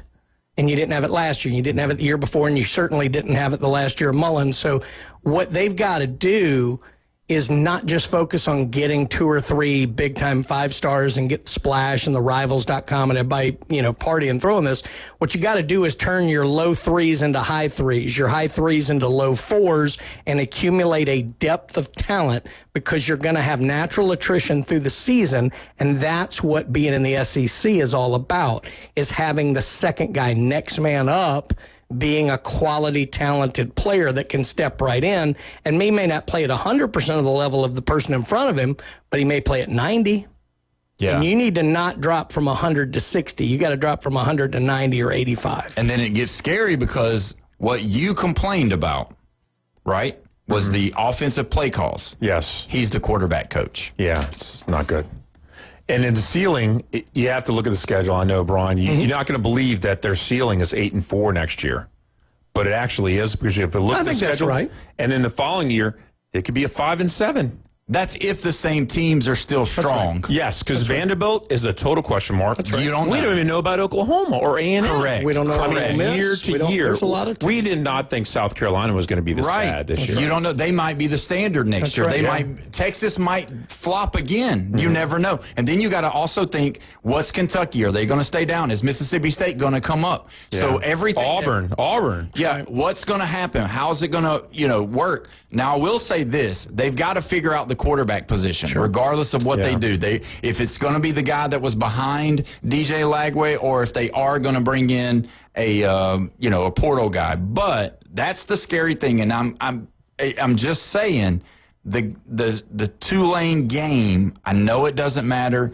Brian, you made a great point, but in the back of my mind, 5 of those offensive guys was in the headsets calling these plays, and it was baffling. I get it. You can't keep shooting a layup if you keep getting it blocked. I get it. But it was bad. All I'm saying is you got time to be upset at them. Yeah. Don't be upset at them before they coach a game with your players. That's right. And think about this. The difference between the Sun Belt and the American Conference is this much. Yeah. The difference between those two and the SEC or the Big Ten is colossal. Yeah, huge. It's huge. And, I mean, when you looked at that game was bad, and then you looked at the Oregon James Madison game, and you saw the same thing. And it was so much more to the fact that I would say I would love to see the numbers on the game because, I mean, people turned it off. Well, I did. People turned it off. So I did turn off the Oregon. I was going to say Texas James Tech Madison. because I'm looking forward ahead too much. But no, James Madison game because it was 31-6. Is that what it was? Yeah, they jumped out on them. Yeah, it was. But here's the 31-6. thing: if you watch that game, James Madison drove every time. Yeah. Like, they were moving the ball. They missed the field goal. The thing was they couldn't stop Oregon. But then, this is what worries me if I'm an Oregon fan. Oregon did a lot to stop themselves. Yeah. Against an inferior opponent. 2 interceptions, unnecessary interceptions, led to 10 points from James Madison. So in the third quarter, after I turned it off, they scored 14-14 in the third quarter. Were they replacing players for Oregon? Was it going to second string? Well, no, more threw a second interception in the third quarter. He threw one at the end of the half that led to 3 points, Yeah. threw one in the third quarter that led to a touchdown. And the thing about it is your defense starting the third quarter actually had started to – James Madison scored right out of the half. And then they started to play better, but the turnover changed the momentum. James Madison scores. So what I'm saying is, yes, they clearly outmatched James Madison. But if a team like James Madison is taking that level of effect on your mistakes, what's it going to be when you play a better team that's going to create them? Texas Tech's got 2 top 10 draft linebackers you're about to face. Yeah. Those guys are light years better than anything you saw And at that's James why Madison. Paul's looking past him, because he's not seeing the talent there. Do not look past Texas Tech. I'm telling you. I mean, and they might be fantastic, and I'm not saying they haven't had a great year. I just do not think they're going to be able to keep up with the speed of Oregon, and that's one of the big things that I think. You don't think this is the hardest game to pick for this next coming week? And it's not Miami against Ohio State. It's not. Do you think, are you saying, the hardest game to pick this upcoming week, is it Alabama, Indiana, or is it Oregon, Texas Tech? For me, it's Alabama, Indiana, because if Alabama can play like they have played before. After 17-0. The thing is that you got to look at, to me, and we'll go ahead and talk about it for a second. You've had 3 weeks off for Indiana. Yeah. You've had 3 weeks off for Georgia, Ohio State, and Texas Tech. I think Oregon is going to have the upper hand in that game. So I think that game for me is not as close. The Alabama, it's because of how bad Alabama looked in the first half, first quarter, whatever, and then the games prior to that, the Georgia, the Auburn game, all of those games. Those are the ones, because that's the hardest part for me. Which Alabama team is going to show up, and will they match up good against Indiana? See, to me, I think the Oregon-Texas Tech game for all three of us is the hardest game to pick for this simple reason. The three of us in this room, if you took the 8 teams who are playing, which are the 2 teams we've probably seen the least? You're right. These 2. You're right. We don't know these teams as well. Part of your issue with Alabama is you've seen them at really good and really awful. Yeah. And we saw it in the same game this past week. And you know what I hated about Alabama was the whole month of November. Yes. Because they took the foot off against LSU. They should have just slammed them down and just ran right over them. And then Ty Simpson, 0 TDs and 2 interceptions against Eastern Illinois. Give me a break. Here's what's ironic about that, and I remember saying it at the time because Alabama went through that gauntlet before the week off before LSU. And I remember, I think I was on in the morning, we had Jeff Spiegel on. And I remember asking Jeff, I'm like, obviously this team is beaten up physically and needs a week off, but in a way, do you hate having the week off for the momentum you've built? They have not been the same team since that, until the second quarter of this game. Oh, okay. And some things went their way, but they have just not been sharp ever since that. Now, maybe you can say the opponents have gotten better. Maybe you can say they got a little conservative in their play calling, whatever. But that momentum you built, sometimes when you have that gap, that's why I'm worried about these teams this weekend. That gap sometimes can be a negative. I'm not going to comment on the Alabama-Auburn first half because I'm pretty sure Alabama was doing pretty well. But Auburn gave them a lot that first half. Yeah, but that second quarter that LSU was playing against Bama, Bama's defense was almost unbeatable. Yeah, it's true. And that's the thing. If Alabama, that's why I think it really prefers Alabama to be able to have played this past weekend. And I think it's going to hurt Indiana because let's don't get it twisted on Indiana. Yes, they're the number 1 team in the country, but they've also had some tough games that they didn't play so well. Just very quick, look at what you're building on. The end of the Auburn game was terrible for Alabama. They survived the end of that game. Of course. End of the Georgia game, they're getting blown out. This game, end of the game, huge momentum boost going forward. This is the first momentum boost they've had going forward, I think, since the break. Is it going to be another 8-9 championship team come out of the bottom and win it all? No. I mean, I don't know. It's not a championship team. We'll see. It's not. Well, we'll see. You know who's going to have the easiest route as far as some people from outside? Because some people don't respect Indiana, even though they haven't lost the game. Because Bama wins this game, and they got the Oregon, Texas Tech. Could you imagine if Texas Tech wins? Their bracket side's easier. I don't think. Because Oklahoma, we know we've been to the playoffs a bunch of times out of the Big 12, right? Yeah. But then you got Indiana, who's never been, except for last year, and Texas Tech, who's absolutely never been. They could go right to the championship game and then get beat. Yep, it's going to be curious to see what happens. We got to take our next break, and when we come back, PCB Hobby Takeover. You're listening to the Sports Blitz with Paul Wilson right here at 104.3 ESPN Northwest Florida.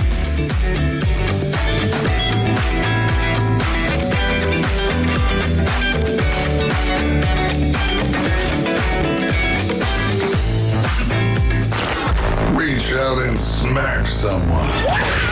Call or text now. 850-215-6290. The Red 17 Studio Line. It's the PCB Hobby Takeover with Todd. Mondays at 5:20 on ESPN Northwest Florida. That is a very high-end card and very rare. Todd talks about coins, trading cards, collectibles, and the amazing stories behind them. It was the first one that's ever come through my door. Plus, we'll be taking your calls and questions at 850-215-6290. The PCB Hobby Takeover. A platform for you to do your hobby. Mondays at 5:20 on the Sports Talk Monster. ESPN Northwest Florida. This is Joanna with ESPN Northwest Florida with your Monday's weather. Tonight there will be a gentle breeze out of the east, clear skies and 56. Mostly sunshine tomorrow morning, about the same at 69. In the afternoon and evening, clear and a light breeze right around 6 miles per hour with a high of 71. About the same at 70 Wednesday, and we'll have a variety of slight fog and some sun. This forecast is sponsored by Mid-South Lumber, the best little lumber yard in Panama City. Thank you for keeping that dial at ESPN Northwest Florida. Rely on it. Reliable Copy Products is proud to be the exclusive dealer in Northwest Florida for Kyocera office equipment. Reliable Copy Products has been committed to providing professional, personalized service for the last 35 years. They understand that the right equipment does not always fall within today's budget requirements, so they offer several options for the equipment you need today for the growth you expect tomorrow. Call James Mothers at 784-6601. 784-6601. Reliable Copy Products on Harrison Avenue, just north of Bay High School.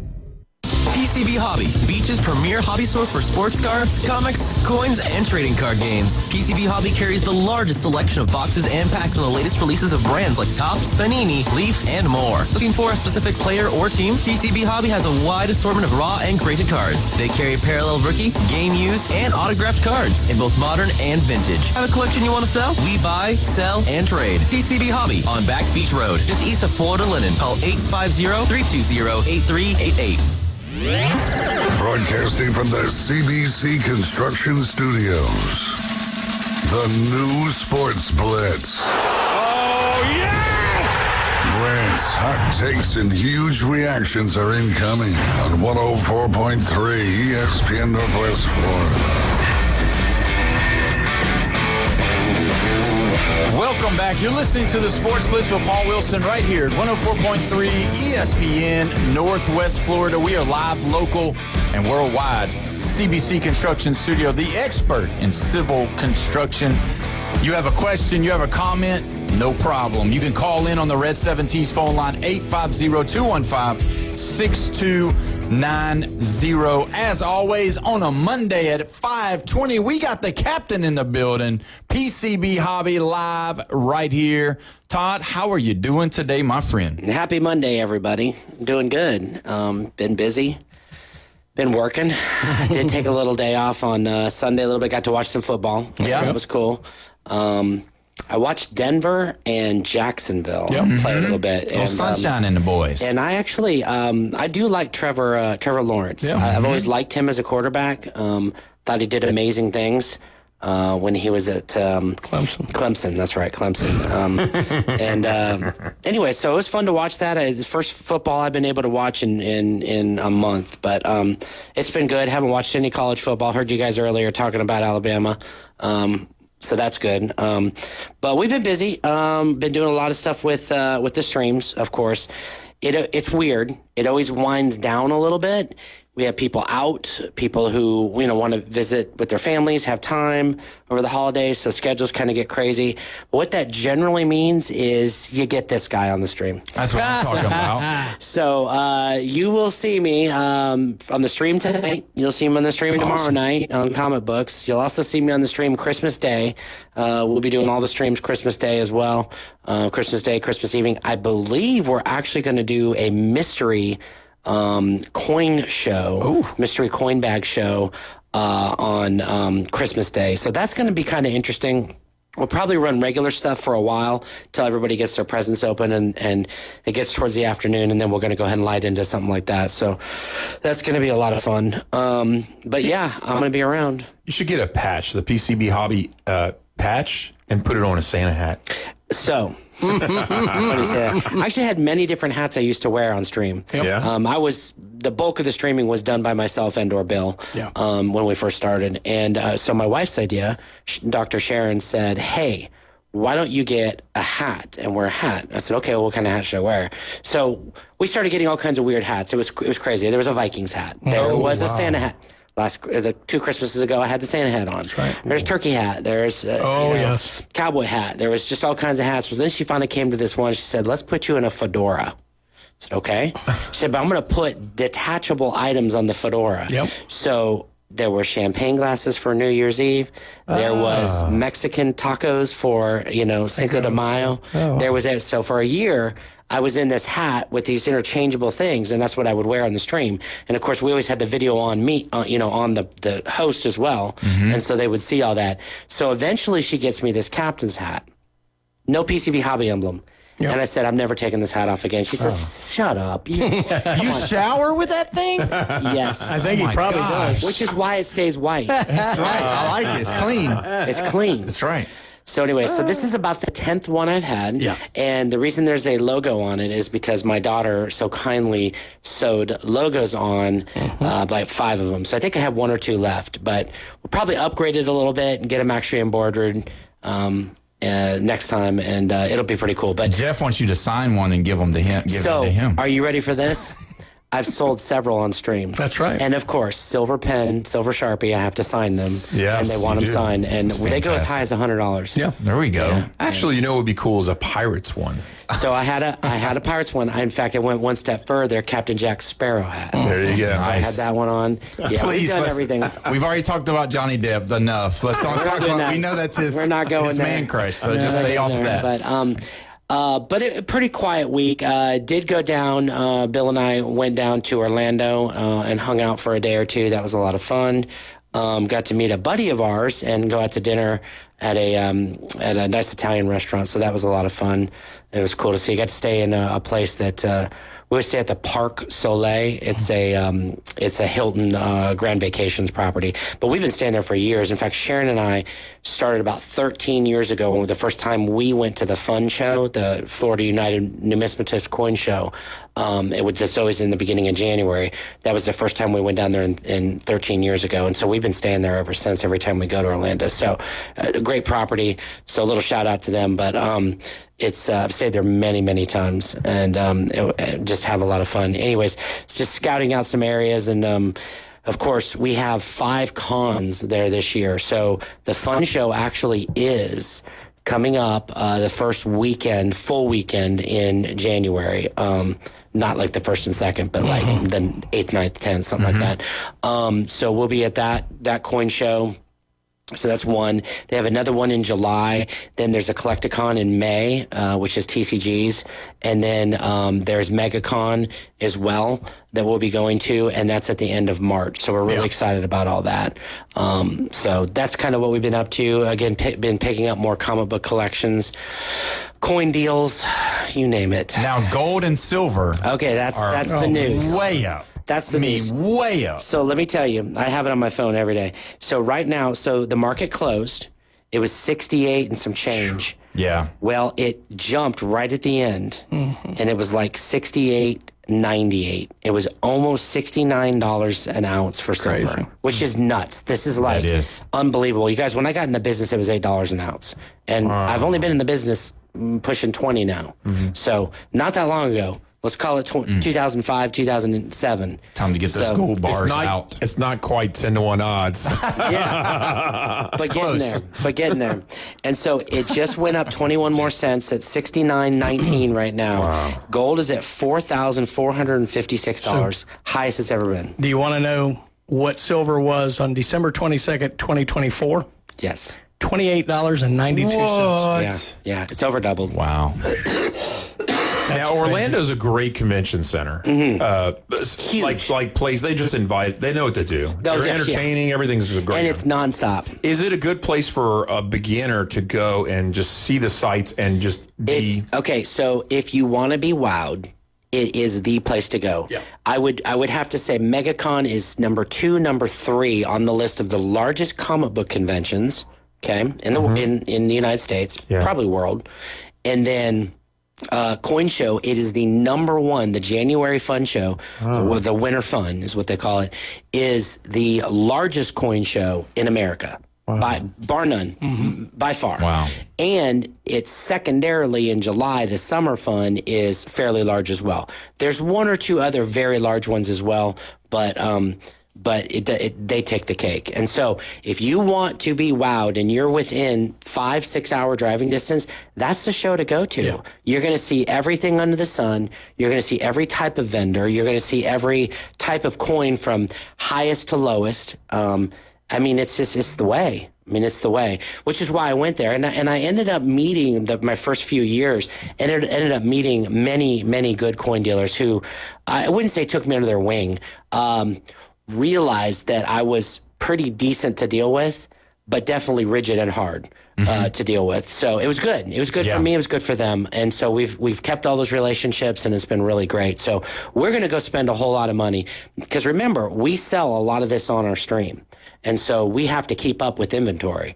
And so in doing so, we have to buy a whole lot when we go to these shows. It's no different than MegaCon. It's no different than all these trips I've been talking about, going and buying comic books.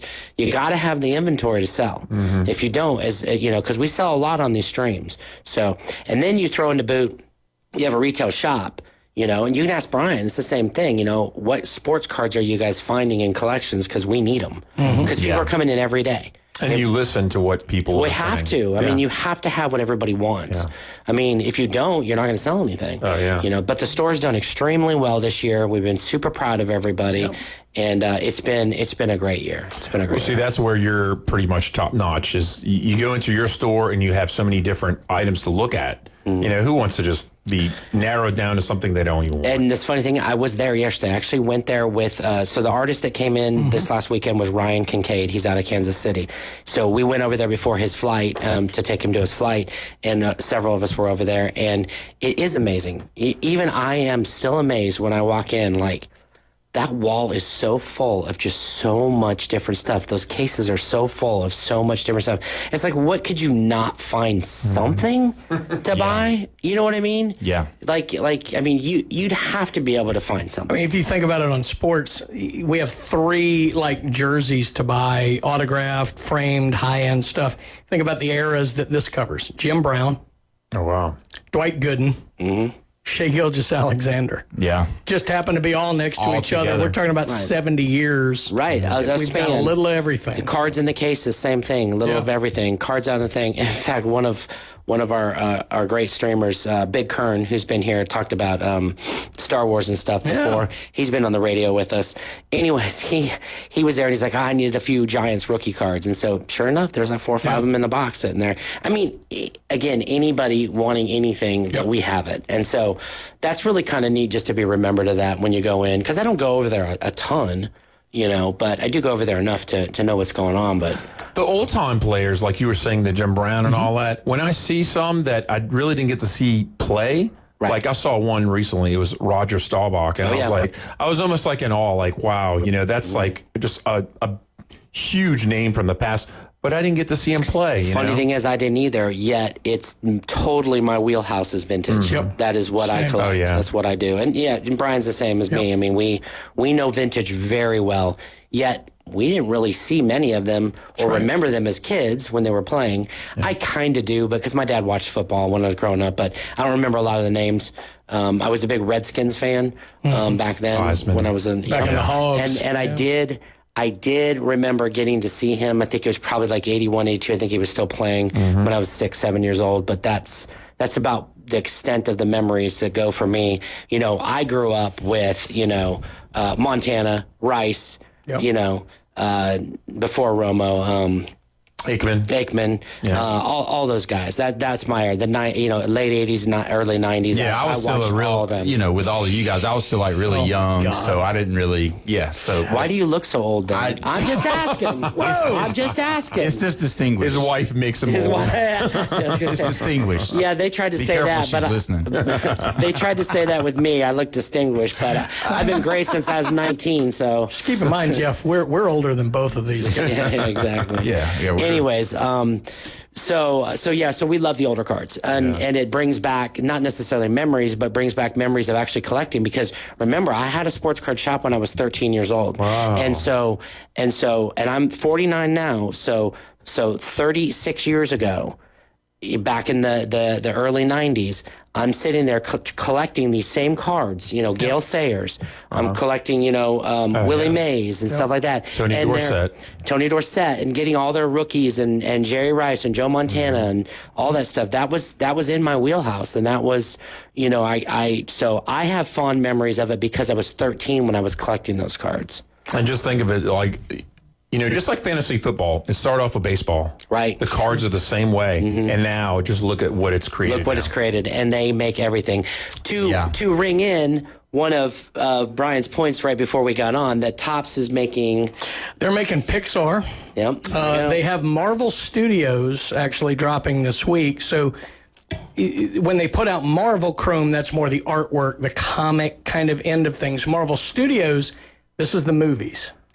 So now their autographs are going to be the actors. Oh, wow. And short of Downey, who I don't believe is in this one, all the big names are in it. So, I mean, they're doing big things like that. But, yeah, they're putting out all kind of big stuff. And that's the other thing about it all that I love is, we talk about the comic books, we talk about the coins, and then we talk about the sport cards. But now the wheelhouse has expanded, and now you've got... Now, you mean I can be a fan of movies, whether it's Disney, whether it's Pixar, whether it's whatever, and now I can be a part of this something, because some people don't like sport cards. Some people aren't into coins or Marvel. It's the Marvel DC pop culture, right? Exactly. It's coming around to be an insane amount of value and add-on for an insane amount of groups, which is fantastic. I mean, they should do that. They should have been doing that. And look, this is not the first rodeo. That's true. No, most people don't know this. They were doing this, but they were doing this in the 60s and 70s. They were doing this in the 60s and 70s. Yeah, we have the Batman cards from the 60s. Superman cards, Beatles, you name it. They had all that stuff, and it's called non-sport. That's right. Well, we're now seeing a resurgence of non-sport cards coming out. Well, and it's the massive. trick now is it's being done by the best companies. Correct. Quality is amazing. Autographs, like the Chrome stuff, the autographs. When are you going to meet Harrison Ford? Who might pull his autograph out of a pack. I heard Justin hollering the other night. It had to have been Friday night, Saturday night, whenever it was when I got back, and he had just pulled a sketch. A one-of-one sketch Star Wars card signed by the artist. Yeah. I'm not very familiar with Star Wars. I mean, I know the main people, but this was an image of one of the characters, and it was beautiful. And the guy had sketched it on the card and signed it. And it was a one-on-one sketch. I mean, they're coming out with just some craziness. Right. I wonder, like the very beginning, Star Trek. Yep. William Star Trek cards were Shatner. back in the 70s, actually. Oh, my goodness. Right. I mean, the people who were going to these conferences and all that, that kind of kicked everything off. In the last 3 months, we have sold a William Shatner autograph in our shop. Yeah. Wow. That's fantastic. And the funny thing is, I actually have a Koenig Shatner dual signed at original number one Star Trek. It was made by Dell Comics, It was either Key Comics or Dell Comics. Anyways, it was let's call it 69, 68, 71, somewhere around there. That's when the very first Star Trek comic came out, and I got a high-grade 7.5 dual signed. It's a $1,500 book, and that thing is never going to go down. I mean, it's just forever is going to go up. And Shatner passes away, it's over. That book will be $3,000. I mean, one day we could be looking at like Titanic cards, Leonardo DiCaprio signed, 100%. Or Goodfellas is Joe Pesci. All of it. I mean, that's not far off from what we're talking about. Leaf makes Pop Century, which is right. kind of a pop culture card. They had one that they did. It was 5 autos. I can't remember all of them. I can tell you Jean-Claude Van Damme was on it. Wow. Chuck Norris was on it. Oh, wow. Seagal was on it. Like, it was like all the, quote, karate movie guy. Obviously not Bruce Lee and all. Some Clint Eastwood. Yeah, but I mean, they do things like that, and those things are incredible. You would be shocked. They pulled a 4-way quad-signed Disney card. Yeah. Wow. They were facsimile signatures, but it was still 1-on-1. Yeah. So only one they produced, like Mickey Mouse was signing it, like Minnie Mouse was signing it. Fantastic. Oh, this is no joke. That's we got crazy. it graded for the guy, got a 10, sold it for over $4,000. Yeah. There you go. I'm not kidding you. I love the fact that what they're doing now too is, especially like on the baseball cards, which is crazy. They're writing something along with their signature. Yeah, inscriptions. And that's just comic that's books. Unbelievable. Are you ready for this? We'll walk up and we'll have a new exclusive or something new that just came out, and we'll be like, "Hey, have you signed this yet?" And they're like, "Oh, actually, I haven't seen this one yet." And we're like, "Really? Cool. Can you put First Sig on it?" They'll scribble their name and write First Sig.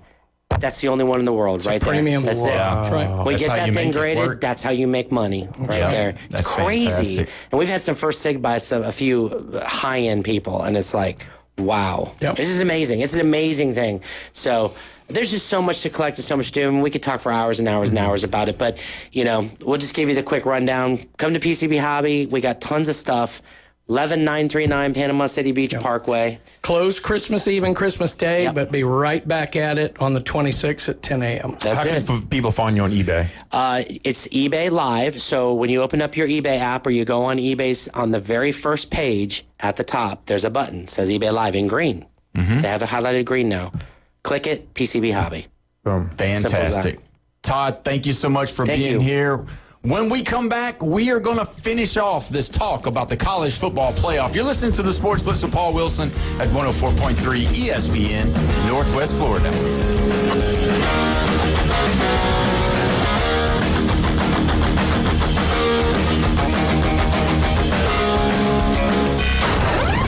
Taking your hot takes, rants, and takedowns. Let's hear it on the Red 7T studio line. 850-215-6290. 104.3 ESPN Northwest Florida is your home for the NFL. Touchdown, Denver! We bring you the biggest games every Sunday, Monday, and Thursday night. Oh, he's got the first down! Plus, we'll broadcast more college football games than ever before. He did what? Live NFL and college football play here. Unbelievable! 104.3 ESPN Northwest Florida. PCB Hobby, the beach's premier hobby store for sports cards, comics, coins, and trading card games. PCB Hobby carries the largest selection of boxes and packs with the latest releases of brands like Topps, Panini, Leaf, and more. Looking for a specific player or team? PCB Hobby has a wide assortment of raw and graded cards. They carry parallel rookie, game used, and autographed cards in both modern and vintage. Have a collection you want to sell? We buy, sell, and trade. PCB Hobby on Back Beach Road, just east of Florida Linen. Call 850-320-8388. Los Rancheros has been doing it right for 20 years. Los Rancheros brings a top-shelf dining experience to you with the opening of their beautiful new building. Watch all college and pro games on Los Rancheros' 14 large-screen TVs with great drink specials daily from 2 to 5 and during all the games. Los Rancheros, the place for live sports and great food on 23rd Street between Jenks and Harrison. When it comes to building smart and roofing right, TK Vandy's is the name you can trust. They're your go-to for general contracting, design, build solutions, and top quality roofing. From concept to completion, they deliver excellence on time and on budget. Whether it's a custom build or a complex renovation, they've got you covered, literally. Call TK Vandy today and build something better. Together, TK Vandy, built with purpose, roofed with pride. Transmitting from the CBC Construction Studio. This is where heroes are created, legends are born, and dynasties forged. The Sports Talk Master, ESPN Northwest Florida. Now back to the Sports Blitz.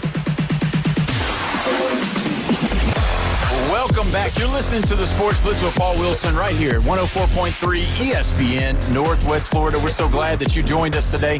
Don't forget, you can call in, you can text in on the Red 7T's phone line, 850-215-6290. We are live and local in the CBC Construction Studio. Don't forget, tomorrow, the Boca Bowl, Minnesota.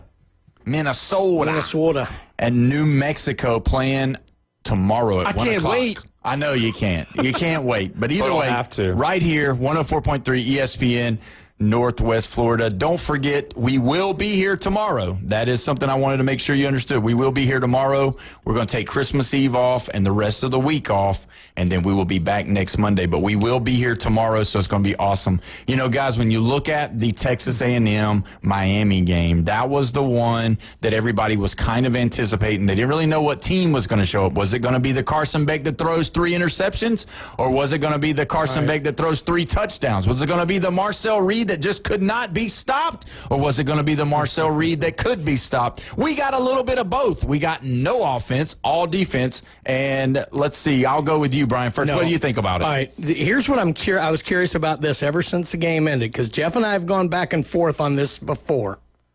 Did you think that was the worst game you'd ever seen? The worst? Because remember, the Miami Texas A&M game? You and I have gone at it before about kind of the defensive battles and this and the other. I loved this game. So, being an LSU fan, I totally understand what you're talking about. Because all year long, LSU was inept on offense. That's right. And it reminds me of, the 9-6 Alabama game in 2011 in the regular season. And then, of course, Mississippi State, Auburn. That was an atrocious game. That was a horrible game. That was bad. And people are unentertained, and I've seen so many comments this year about LSU, about this game is not entertaining. It's only 20-10 final and all this kind of stuff, and they can't move the ball, and this is not entertaining. But to you were entertained by this game. I was. Now, there was a lot of stuff in this game that you wouldn't love. The missed field goals were pretty atrocious, and this, that, and the other. And look, Reed made a few mistakes. I thought Beck played a very efficient. It just wasn't a striking game. It was just an efficient. He did what he had to do. They were running the ball well, but it wasn't the shootout we've kind of grown accustomed to. I have maintained for years, I think I've told you this, one of the best games I ever saw in my life was the LSU Auburn 7-6, the earthquake game. Yeah. Unbelievable game. This game was, in the first half, it was nothing, but it was heavyweight blow after heavyweight blow. It wasn't just how many field goals were missed at that point? Was it 2 or 3? Right. Well, there was one that was blocked. 3. Yep. There was one that was blocked that A&M had down late. Yeah. But my point is that it wasn't just because of inept offense. Yeah. Every play, there were big hits. It was a great defensive, ball breakup. There was just, Marcel Reed looked like he had it. He'd get tripped up by the ankle. I mean, it was good defense that was keeping it down. And, in the third quarter, there were a few missed opportunities, I thought. But I thought this was a good, I'll give you my best, you give me your best, back and forth battle. I was thoroughly entertained by this game. I didn't love it. I didn't love some of the plays. I mean, obviously watching Bain play, you could tell that he was everything everybody had already said he was. Mesidor, he's as described. Those two guys are fantastic. The back end played well. I thought that the quarterback play could have been better. I think the running game, like you said, was good with Miami specifically. It felt like to me with the Texas A&M side of the ball that they just, I don't know if this long preparation or what, of just being off, it seemed like they were just out of time. Well, they just seemed like they were out of sync, though. It wasn't so much the defense for me on them being out of sync. It was just it just seemed they were out of sync together. You're not wrong, but to Jeff's point, they were off the exact same amount of time. Yeah, they were. Look at what happened in that amount of time. Miami finished the season going on the road twice and winning big twice. I know they weren't the greatest teams in the world, but they did. And they thought they were out, and they got the boost of, oh, my God, we're in. In the same interim, Texas A&M went from undefeated, lost to our in-state rival, and missed the SEC championship. They've had all that time to stew on Negativity. Yep, Yeah, that's it's a right. big deal. Yeah, it is, and I think that's really what I think that to me. It did look like Miami was a little bit more hungrier. It seemed like, hey, we want to prove everybody wrong. We want to prove. Nobody really mentioned A&M in the same connotation that Alabama and Miami wasn't supposed to be there because we needed Notre Dame in there. Mm-hmm. So I think that kind of had a little bit of play on it. So with that being said, though, you know, it happens. They both get to be off the same time. Now that's what kind of puts me to the next question to move past this game and look at Ohio State and Georgia and Texas Tech and Indiana. Are they going to be out of sync? So that's where you've got these guys now wondering, what are they going to do? Are they going to be ready? Because nobody's had this much time off this whole year now, except for these 4 teams. They're the only ones in the country that's had them off. So wonder how that's going to affect their play. Do you think Oregon and Alabama, that they had a tune-up now, and it's going to help them next week? I think for Alabama and Miami, it's a better tune-up. I don't think the other 2 teams had a tune-up because they were so much better than the other ones. That it's almost like playing against their second or third string. And Alabama and Miami had to go into crazy hostile environments. Correct. That Oregon and Ole Miss didn't have to, and now you're going to a neutral environment. Which is going to help. Now, I will say, I do think of all of these, Ole Miss at the Sugar Bowl, my God, that's going to be huge for them. But if you look, Alabama and Indiana in the Rose Bowl, there's no home field advantage there. Oregon's having to come to Miami. Yeah, that's true. To play Texas Tech. I think it's going to crazy.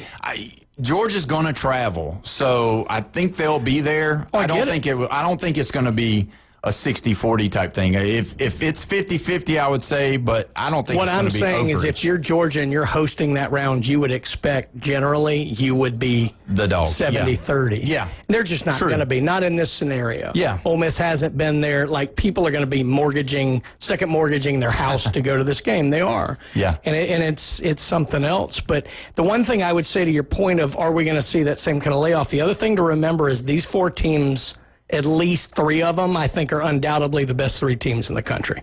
Yeah. Ohio State, Indiana, they deserve Georgia. to be there. Yeah. They should be able to handle that a little better than 5, 6, 7, 8. Yeah. And it'll tend to see who worked the hardest or be off or who's game plan better or whatever. Yeah. But I do think all of those guys played in a conference championship, which helped. They all, except for Ohio State, won their conference championship. But I think it's just going to be it's going to be curious to see how this long, because we're not talking about a week off, you know. We're talking a long period of time, and I believe that was really for the A&M and the Miami game. To me, that's what stood out when I watched it, and even rewinding and going back and looking at some of the things, just being like, man, they really, you know, there were passes that Reed made in the middle of the year, end of the year, that he made those things, but he was way off. And even Beck had some times where I was like, that doesn't even look close. And then, you know, I don't want to throw him under the bus and say, oh, well, that's just the 3 interception Beck. But there was some not together and some routes that were turned in and they were throwing to the out. So that's what, you know, that's the kind of things that we do. Real quick, the only reason why we get to do what we do is because of great sponsors. AutoNation Ford, Panama City, don't not go and see them if you're in the market for a new car. If you want to see some good vehicles, go see them. They got deals on F-150s, closeout deals. They got deals on Super Duties, Expeditions, Explorers, all of those vehicles that you have grown to love. Go see them. 730 West 15th Street, right there by the railroad tracks. Go see them. Also, don't forget, Recommended Collision Center. They can take care of you. They'll diagnose it. They're open.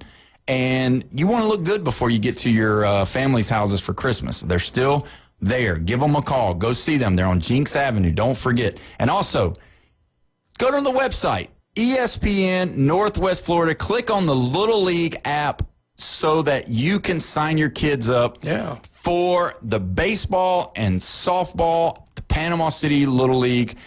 It's a great way to be a part of the community. Baseball, softball is one of the greatest things you can do for your kids. Let them play. So it's like 5:54. Are we really not going to talk about this Alabama game? We are. We just got to hurry. All right. Either way. The world's wrong. Hey, I got a question. No. Who went 4-0 and pick 'em?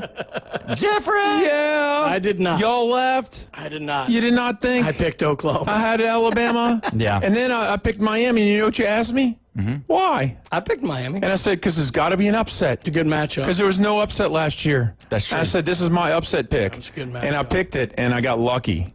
You know who didn't get lucky? You. Johnny Manziel. He wasn't lucky for not showing up. Let me say this, though. Go ahead. I have to get this in.